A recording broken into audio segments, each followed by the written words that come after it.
Welcome, Japan.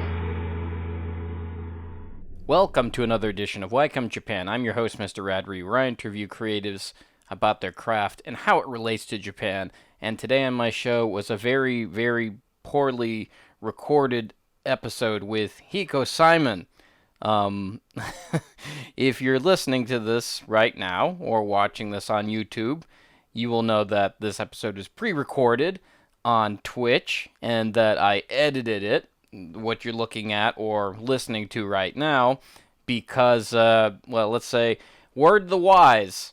Let's say you're recording, you're using OBS or you're using Slobs, and you want to record an interview through the internet, through computer to computer, but you have to make sure that in each of your scenes, I know this is probably not going to be important to anybody who doesn't use OBS or has no care in the world about how to interview people through a computer, but word to the wise, the lesson I learned was make sure that your own audio and their audio is in the same scene. So if you are watching that, I apologize who are watching it live. So yeah, I guess the best thing you can do is make mistakes sometimes because, hiccups are what we learn from. If we don't learn from hiccups, we wouldn't be here today. Speaking of hiccups, the coronavirus. Maybe you guys have heard of it. It's the new thing. It's the new virus of the decade, not decade, the century. If you do your research, you'll probably find out that the coronavirus has become the century virus. I guess the one before that was like the Spanish flu, and then the one before that was bubonic plague or Black Death. I don't know. I'm not a disease historian, but yeah. So if you've been following the news or you've been following this channel, you'll know that the disease has changed a lot of things and a lot of the way we talk to each other or the way we communicate or way we're going to work. A lot of us are working differently. They're either working from our homes. And actually, I was just watching a video on YouTube by a channel I really like called Wisecrack, and they're talking about how diseases really do change the world and the way we look at it today. Some philosophers call it the diseases in a way kind of gave government more power for surveillance on other people, kind of like what some philosophers called like the birth of government surveillance. But this being said, this brings me full force into my topic and why I had my guest Hikosaemon, who was on the show on last week. I didn't even want to touch this video because I knew I would have to make another video recording about what happened to that video. So I wanted to ask Hikosaemon about what it is he felt about what was going on during this coronavirus time, because I always want to ask him. He's like basically my YouTube or Japan dad. He's like the closest thing I have to a father figure, and he knows so much about Japan. If you follow him on Twitter, he speaks Japanese fluently. He understands the law, and I mean, I talked to him a little bit about it in this interview, which you shouldn't watch it. You should not watch the live stream version. If you watch it, God have mercy on your soul, because the audio is it's glaring. It was painful to watch, just having to edit it to put this one video together that I'm talking about and editing right now. If this isn't meta at all, please give me a thumbs up. Or 5 stars, or however the hell you vote things or you communicate to creators nowadays. Who knows what's it going to be in 5 years? So basically, I wanted to ask Hikosaemon a lot of details about what does a lockdown look like, because, so without further ado, I've kind of, this is a really big intro for the Hikosaemon interview.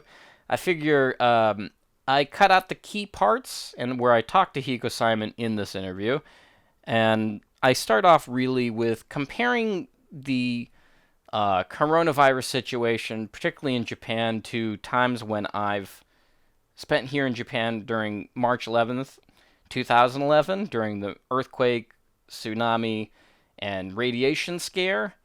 And he had to say this. I think one big difference between now and then is I did feel a lot like there were a lot of people around the world looking at Japan from a position of safety and with different agendas, particularly around the nuclear issue, that were kind of piling in on wanting to play up it being as big a disaster as possible in Japan. And there was a lot of hysteria and confusion, particularly within the international community back then. And there was a really big line, I think, between the international community and the Japanese community. I mean, all of the particularly Europeans who didn't trust any information from the government and ran out of the country and believed that the world was going to end and were screaming at people back in the country and worried relatives and talking heads on TV shows sort of saying how Japan is sort of screwed and the way that you sort of got shouted down if you tried to share NHK or share government updates and actual, actual useful information. Really? You got shouted down? Well, I think there are a lot of people, for example, when you try to get into the debate about radiation, for example, or you try to get into the debate about, exposures and safety, and I mean, there are people screaming that everyone in Tokyo is going to have cancer by now. That Tokyo itself would have to be evacuated. That I was being irresponsible keeping my kid in Tokyo at that time, and continuing to be here. And people still get angry if you point out that, that no one died from, people died from the stress of moving. They died indirectly from it, but no one actually died from the meltdown. 25,000 people died from the tsunami, but still, most people at the time didn't even care about that. They were you had the anti-nuclear people who were focused on so it was there were a lot of political people, like I think committed people, sort of anti-nuclear activists who saw this as an opportunity to become their case for sort of, getting rid of nuclear power or nuclear whatever. And, they were more invested in kind of trying to maximize the disaster for us and spread their sort of anti-vax, radiation's going to kill everyone message.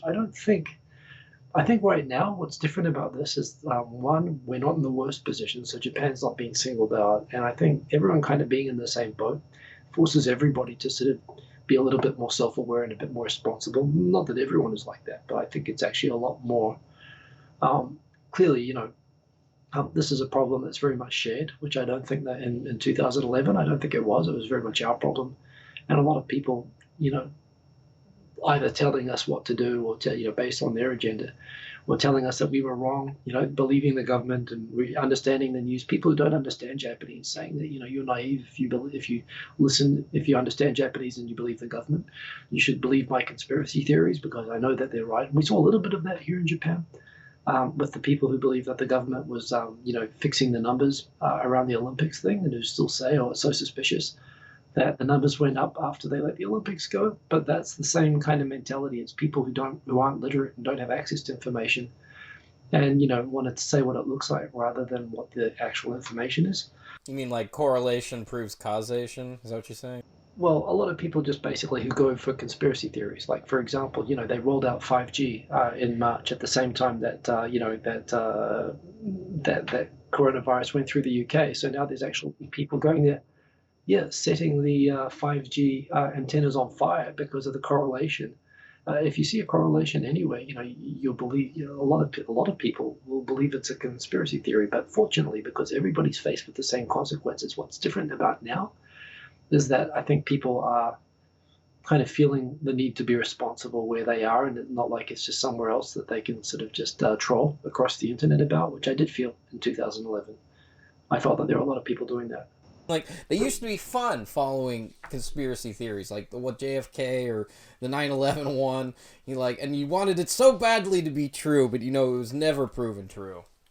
I don't know that I wanted the 9/11 ones to be proven true, but the aliens. I mean, look, aliens are the fun ones, right? The fact that there is no evidence that was cool. I mean, who does that harm? Hiding the flying saucer. Hiding the Roswell incident. That's a good conspiracy. They used to be nice conspiracies, but you have the same problem as in a way with the Olympics thing that you have with the with the 9/11 conspiracies, that when people say that, oh, they just made up the plane crash and it was just an uninhabited plane, then people say, well, my family died. What do you think happened to them, right? The problem is when you're actually confronted with data, it stops being sort of fun, especially when lives are involved. And this is what's happening here. People, I don't know where they think they are. Japan hid all the excess coronavirus patients.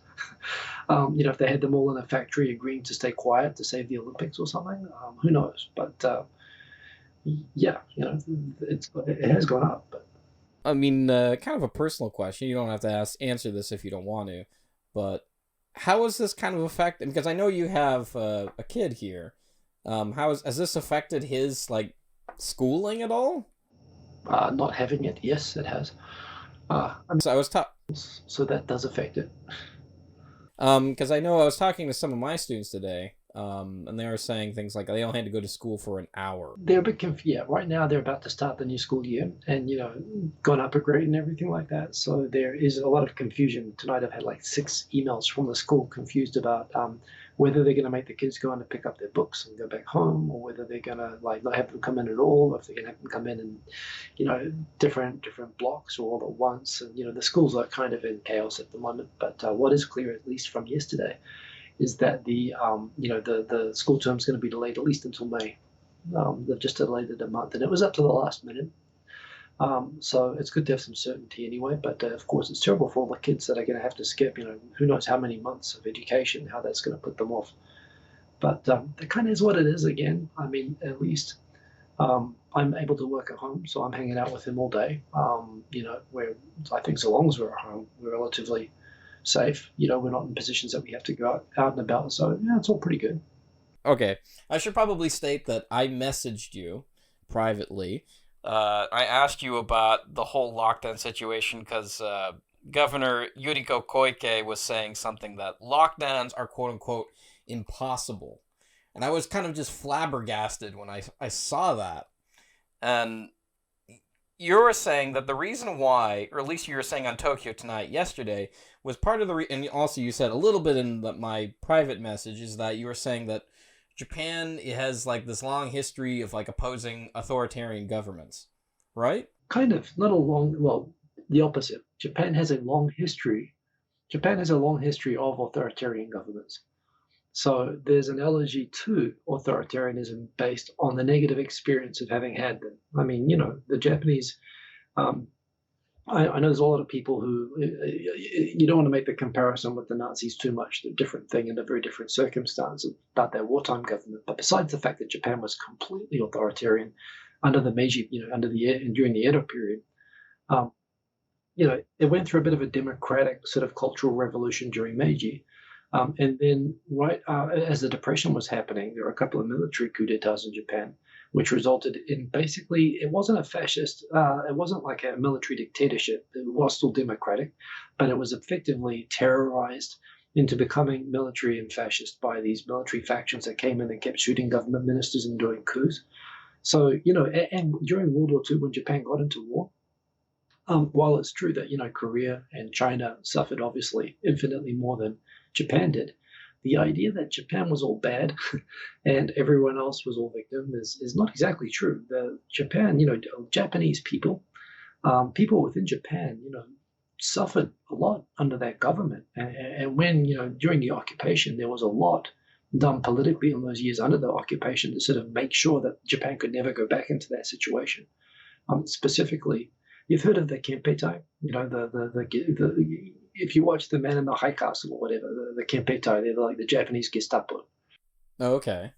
They were the ones who would go around arresting left wingers and labor union organizers and stuff like that. So the left was put into concentration camps and stomped out and put into sort of what you'd expect. There was a lot of political repression of the left, and the regions in Japan were also pretty nastily. It's always been a feature. It was a feature during the shogunate, and it was a feature of the military government that they tried to really centralize, to take away all the power from the regions and force them to do Tokyo's bidding. And the result of that was, of course, everyone got the crap bombed out of them. And this is part of the reason why Nagasaki and Hiroshima and Kobe and Kyoto and Okinawa still vote communist even today. It's because they were their few years of right-wing rule And the central government left such a bad taste that they're like dedicated to making sure Tokyo never exercises that sort of power that can see them get carpet bombed ever again. So the allergy to authoritarianism, like partly from the Constitution, is protected by the Constitution, of course, that the Americans imposed. But it really is. It's not something I think people just assume that, hey, it's an emergency, government save us, take away all of our responsibility so we can lock down all the idiots and, put troops on the street and make people stay at home. It seems to be the reaction a lot of people are taking. But in Japan, they've had that. They had that during World War II, and the result was not just suffering of, it wasn't just Koreans and Chinese and, people that suffered. Of course, they suffered a lot, more than Japanese people. But Japanese suffered a lot as well, and that's why people within Japan, there's still a living memory of that, and they don't want to go back to allowing a central government to have that much power. So, yeah, they're not the government, even with a special emergency powers law, they can't give themselves the authority to put troops on the street and to, detain people, to have a curfew where you can detain people for going out without a pass or something like that. Japan's been through that, and they don't want to go back, and that's why. That's the fundamental reason why Japan's lockdown is politely but firmly asking very, very strongly to please follow the rules and shut down your business and stay at home. Yeah, that actually makes a lot of because there are times when I've often forgot that. Well, because what is it? World War II is something that I didn't go through. I didn't live. And I mean, because I'm from America, and then everybody romanticizes, or not everybody, but a lot of people kind of romanticize World War II in the U.S. I mean, particularly my father's like a major collector of books on World War II, and so it's like a highly romanticized time in U.S. history, and living here as an American or whatever, I often forget, like, oh yeah, there was they were involved in a war here. Forgot about that. And even in America, remember these same powers? And forgetting about the actually being bombed and killed part of it, but even the way that in times like that, when America and New Zealand and England, use these same kind of emergency laws to sort of, for example, force companies to, like is happening in America right now, the War Production Act, where they can force companies to make ventilators or make tanks or make planes or whatever, like they did, and where they can force people to relocate. And remember, again, because overall America won and was able to sort of control the narrative to make it all very positive, people don't bring up often enough or remember that, that under all of that, apart from the fact that people were forced to work in factories and so on for war production, they also, of course, took all of the Japanese to internment camps, or, including people for third, fourth generation. That kind of got looked over because they were a minority and no one really cared about them and they won. But, in Japan, when they did all the same things, when people were conscripted into war production, and on top of that, people were arrested for political dissent. Again, this happened, the same things happened everywhere, right? The idea of political dissent, being a propagandist against the country or whatever, people get really sensitive at times like that. People get put in jails. New Zealand had concentration camps, which we put our conscientious objectors into. And they were terrible. I mean, they were proper sort of, we called them concentration camps. They were barbed wire punishment camps for people who objected to fighting in the war. We did all of those things, but we forgot about it. But the point is, on top of all of that, they had the same things in Japan, and they lost. And they sort of determined after 10 years of being ruled by America after World War II that they didn't want to go through that again. So yeah, there's a real allergy. And honestly, it kind of does surprise me that people, we supposedly value democracy so much, yet it's a lot of Westerners who are like, screaming and banging the table saying, hurry up and repress me, slap me harder now. I demand to be locked up and tied up and thrown in the basement. I mean, I don't know, the people, that's only necessary where people are not socially responsible. Right? And again, there are people who's like, they don't want to be socially responsible. They want that responsibility taken away from them. And I don't know, I think Japan, there's one thing I like about Japan is that, partly perhaps because they have these sort of disasters all the time, we've been through one of them already, that people kind of get on and, help other people out and kind of, not everybody, of course, there's idiots here, like there are idiots everywhere, but I think overall the society here is pretty good at being conscious about trying to do the right thing and not being a dick in circumstances like this. Which I don't know. I think there's an assumption in New Zealand and America that everyone else is going to be a dick and we have to lock them all up, to stop them. Which is kind of sad that we're kind of resigned to accepting that. Right. Well, I mean, that seems like what's kind of the internet conversation nowadays. That like, there's lots of shame being pushed around. I'm seeing. Yeah, of course. Well, and it's stupid. The idea that everybody else should be put in jail, and but the police should protect my rights. Um, why not just everybody be responsible? That's what I like about Japan. Not, of course, it's nothing is ever perfect, but this is one of the reasons why, one of the many reasons why, if I'm going to be stuck, and we are stuck, right? We can't, if we leave, we can't come back right now. And you pretty much can't get into any other country, so we're stuck here on this island. But I tell you what, there are worse places to be stuck through this, I think, than Japan. I mean, again, I think we're nowhere near the worst of it, but I still think I'm glad I'm here. Well, I was talking to an employer of mine, and I have a really good rapport with him, but he was pretty stern on telling me that the trains in Japan won't stop, even during a lockdown. Can you confirm this? He had like no explanation about why. And it just frustrated the living shit out of me. The trains must not stop. Did you see the news today? The government actually announced as one of the measures that they're going to be pushing for the lockdown is they are going to be demanding that train companies, including the bullet trains, halve the number of trains. But they're going to ask that all trains, like in all the affected areas being quasi locked down, halve the number of trains.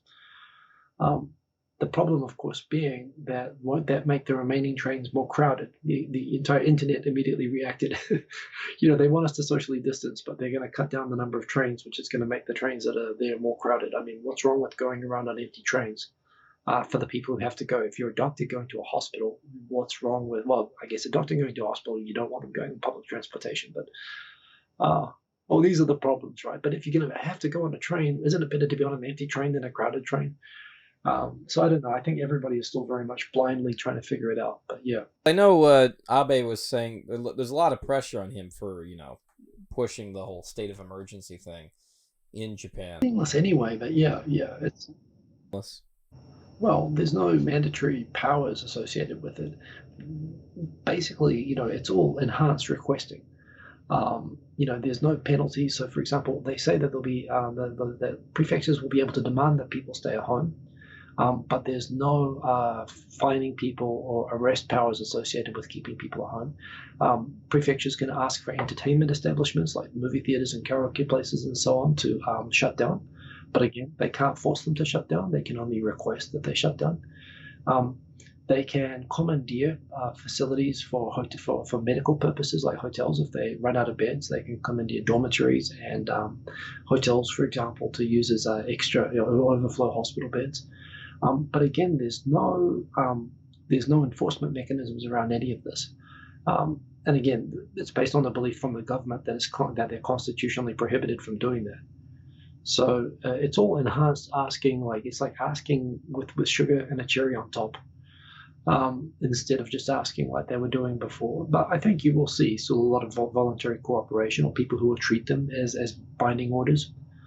Because that is how the message. That's the nuance around it. It's just that if someone says, "Are you going to make me?" The police won't have the power to do that. So there'll be a lot of shaming and that kind of thing. But the Super Arena thing, the K1 thing at the Saitama Super Arena, where the governor stood outside the stadium and tried saying to everybody, "How dare you do this?" And the K1 guy came and said, "Hey, if you were serious, you'd compensate me." And hence, so when the K1 was being held at the Saitama Super Arena about 3 weeks ago, 6,500 people were attending, right when they were saying, "Please don't gather in public places."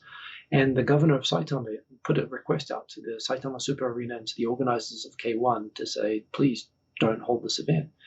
And when they decided to go ahead regardless, the governor showed up at the stadium out front with a bunch of TV cameras, scolding everybody for going in. And then the TV crews, NHK, went and talked to the organizer of the event from K1.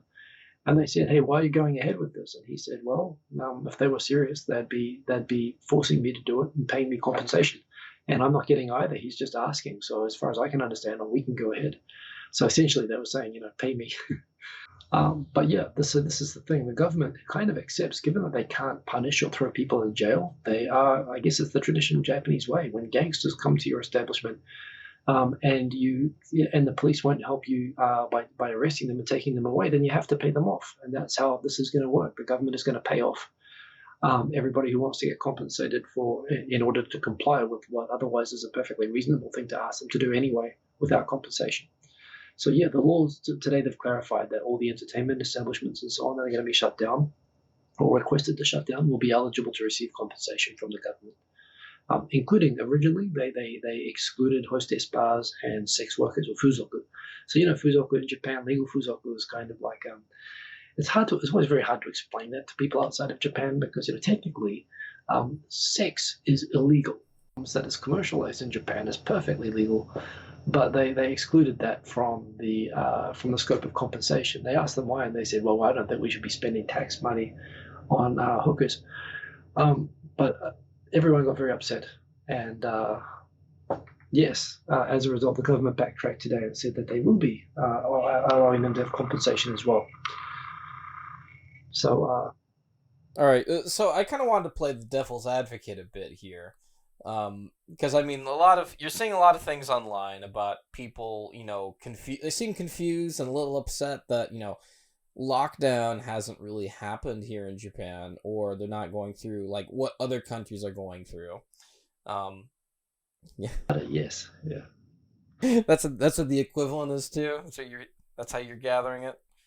People seem to be demanding to be locked up. Whatever gets you going. But yes, I know. What should we really expect to see in the next couple of weeks if Tokyo, quote unquote, not just Tokyo, I guess all of Japan, quote unquote, goes through a state of emergency, that aka lockdown? Are they synonymous? Can I call them lockdown, state of emergency? Correct my language or my terminology, please.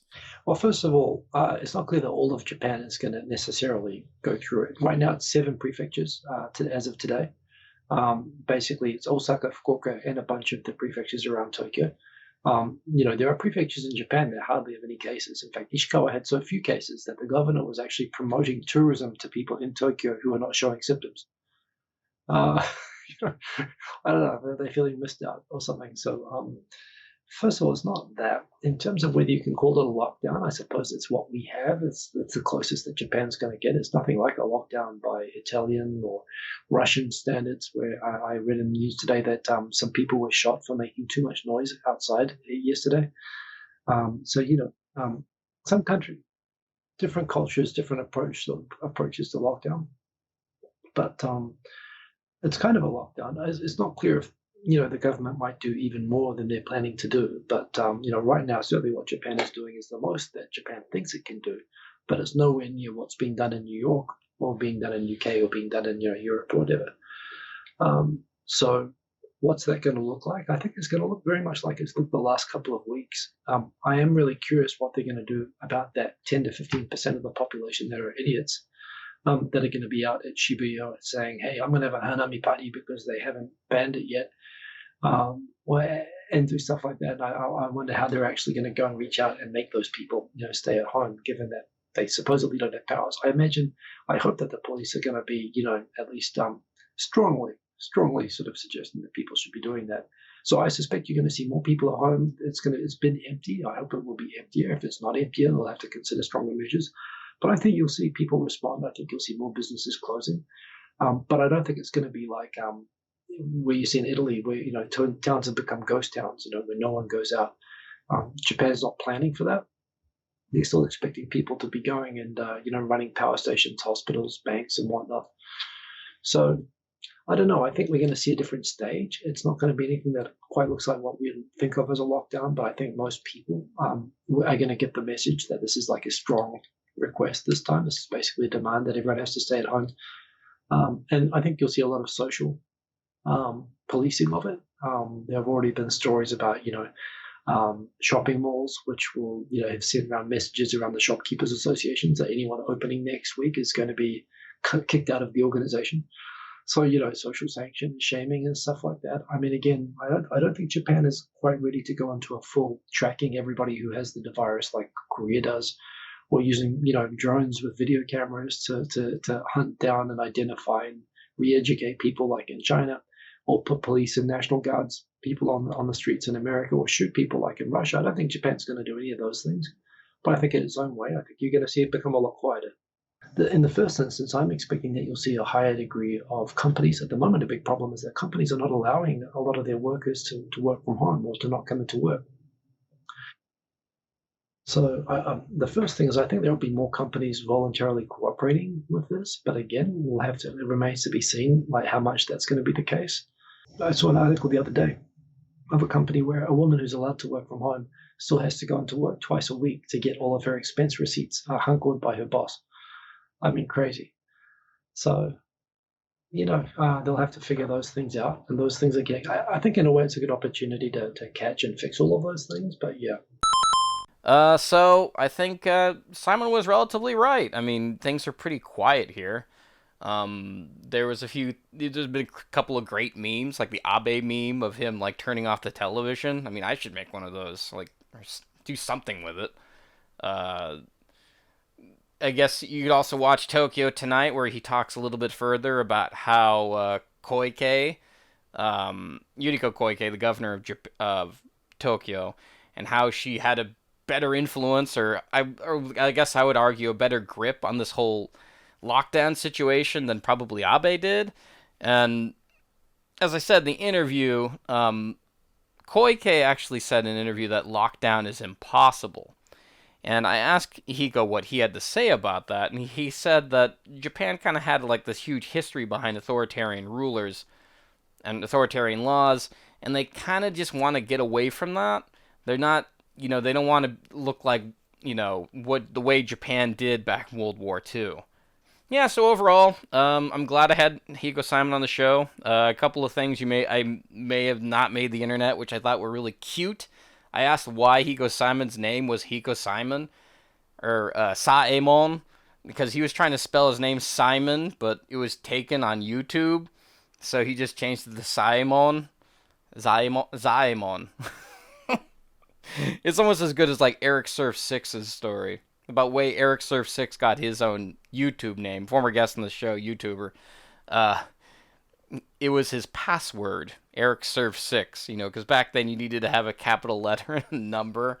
And you're like, my name's Eric, and I like to surf, and I like the number 6. Or no, 5. 1, 2, 3, 4, and 5 are taken. Anyway, next week on the show, or probably tomorrow, and probably the time this is uploaded, I don't know when it's going to be uploaded.